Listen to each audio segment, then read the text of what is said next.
Ya Wassa Akropong enanope na esi awudie na aba no we ye nku a na yese wo life aya na mrante ne mbaba wa no sesi a me hu ne a ho mo ni sesi ekunkum no aya na mpempin no so aya se wudi ewuo ni wie a ewieye no so ko prison akọ serve eya aban na say your rest of your life no ko eye apolisifoɔ akachi akobo bra ho nti aya mu hu ne ekoso a still ebi say ye de ebonia ne ye bedi eya branch bi e fe ne keche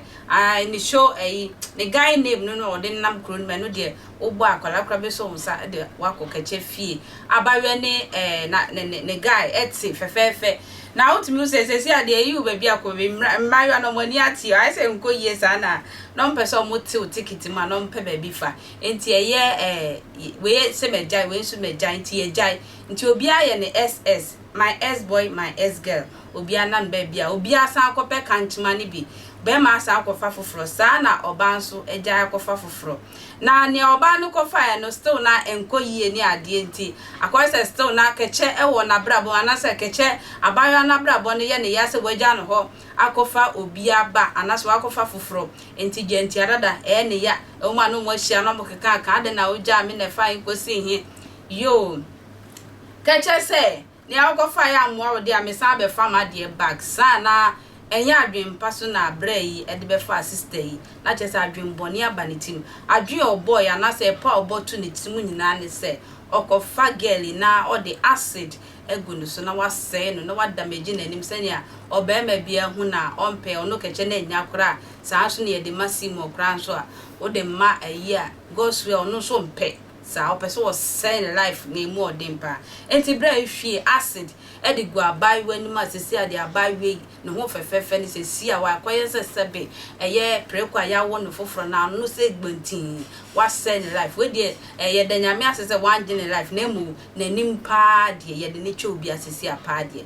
enye obi obi abaji Mr. Dansufo bi ekopie mu ewo Wassa Akropong ho no Mr. Yenkotie omonum nsem mra sesi a ni nyina ne se ase abamu abi odosa na ato adapa acid wahwie agu ni girlfriend anim ama ne girlfriend se bi nanim aye dobe tan basa emu aya na asam na ba ne sai se nature aba boy nkomo se nature me mo ha o na hona muti sai anyankopon da ma me ho ye ye da nyame ase na adamu anu a wahwie acid agu ni girlfriend anim no ada wo se ne ha wo ne sai ne ha on say de mini abema ne ha on say abedi nkanche tifo bank friends Casbin TV and we are bringing na amedo wa kodia na medo akukopie wo Wassa Akropong me che Wassa Menfi East e wona medo kokopie na samla me no kasa de abranti e friend say keche ene odu yom ho edi obi adenim no ene keche na small scale money na ejuma bi e na hoye samla me no kasa de wode no ho kan wu a police for atieguma ya hwehwe no na ni nyina ne say nimpna a one nete enye ne yelo nimpna one nete a wo matna che ma akwada abem na enumu na mentime ho ase aba walijai aba e mo be ma na kofa oba foforo na oba nso akokofa foforo obi ane nete na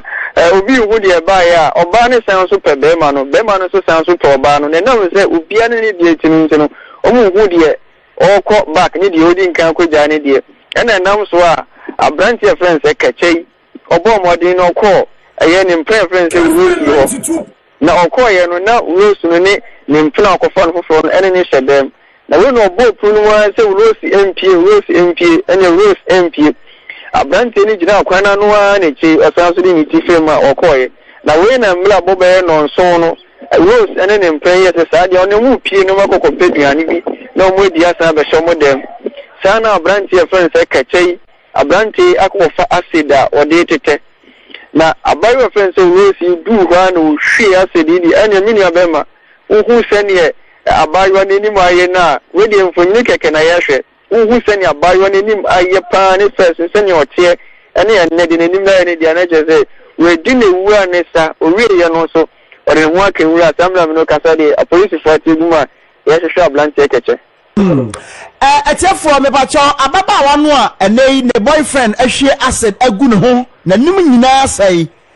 yede no de fanyini no atoso ha nti yehwie acid gu no so no sei ena nei nanim aye ha ena yede bandage akekere ne ho nyina no ewiase mu ensem enso so eno no e ba chaw kan ho Facebook ababa no ene nei ye de nimfo nyina to so no abamu e friend se kache anso odi awudi sam ne boyfriend no wono so nimfo nyini ye de ato ho bra ne be hwebi na ye nkwa anim se se kache wayi kache adwane anasa ya che no some lady we kache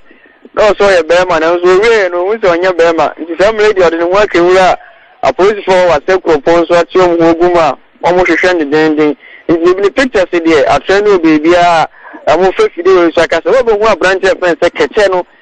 nyamra sama wedi ni nti bomodi ma police for aso nti some lady kache ne dey we kache odi ne wa kewura ne sa wadne ho akawura won na kuro no kwaduro mu katrom wo da